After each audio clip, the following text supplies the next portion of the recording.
একবার হাসপাতালের করিডোর ধরে হাঁটো, দেখো প্রতিটি বিছানায় জীবন নামক যুদ্ধের এক একটা সৈনিক শুয়ে আছে। পুরো ক্যাপশনটা আমার ভিডিওতে থাকবে। আসসালামু আলাইকুম, সবাইকে ওয়েলকাম জানাচ্ছি আজকের ভিডিওতে।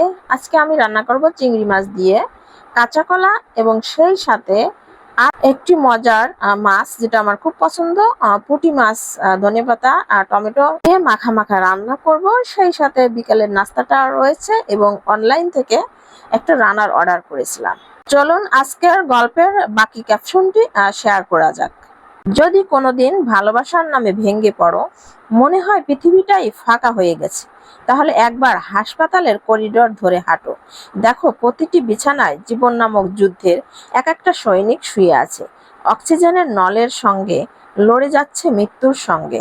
তারা ভালোবাসা নয়, শুধু একটু নিঃশ্বাস, সর্বদা চেষ্টা করে যাচ্ছে একটু নিঃশ্বাস নেওয়ার জন্য।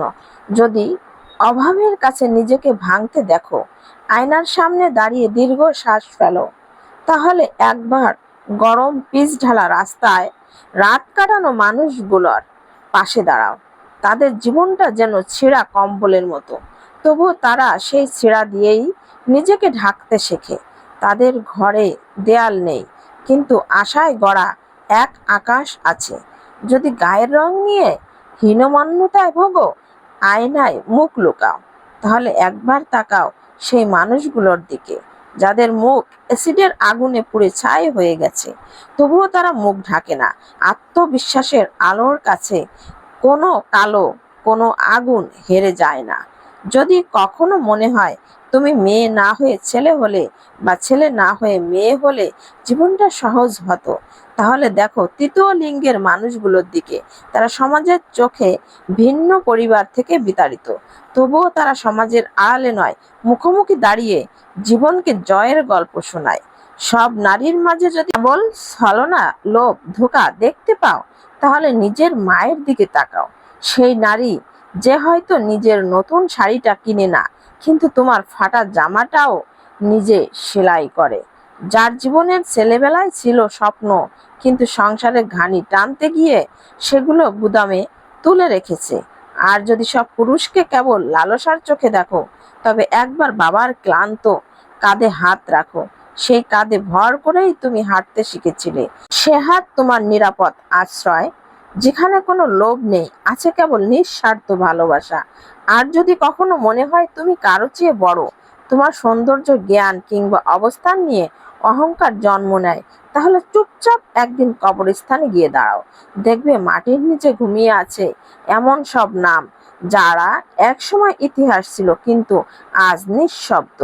মাটি কারো রূপ চেনে না, বংশ চেনে না, শুধু চেনে চিরন্তন নীরবতা।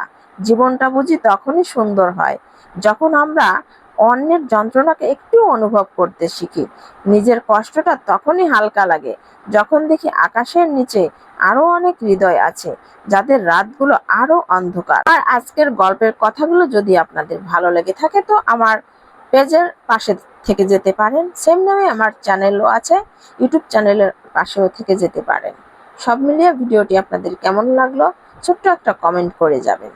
তারপর তো এই যে সন্ধ্যার নাস্তা করার জন্য নিচে একটু বের হয়েছিলাম, আর বের হয়ে চিতই পিঠা, পুরি এগুলো নিয়ে এসেছিলাম বাচ্চাদের জন্য। আমরা সবাই মিলে খেয়েছি, আর ভর্তাটা অনেক মজার ছিল। মজার ভর্তা, 3 রকমের ভর্তা ছিল এখানে। সরিষা ভর্তা, শুটকি ভর্তা, ধনিয়া পাতা মিলে মরিচ দিয়ে দারুণ ভর্তা বানিয়েছে। ভর্তা যদিও অল্প, এবং এই অল্প একটু একটু করে খুব মজা করে আমরা সবাই মিলে ভর্তাটা খেয়েছি। আর চিতই পিঠাটা এতটা সুন্দর সফট ছিল বলার নয়।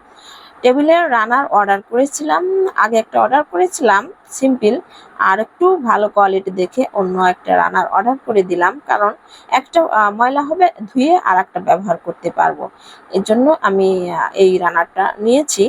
অনেক কোয়ালিটি রান্নার ছিল, কেন যেন এটা ভালো লাগলো। আসলে আনার পরে একটু অন্যরকম কালার হয়ে যায়, তারপরও দারুণ হয়েছে। ব্যবহার করতে পারলেই হলো যত্ন করে।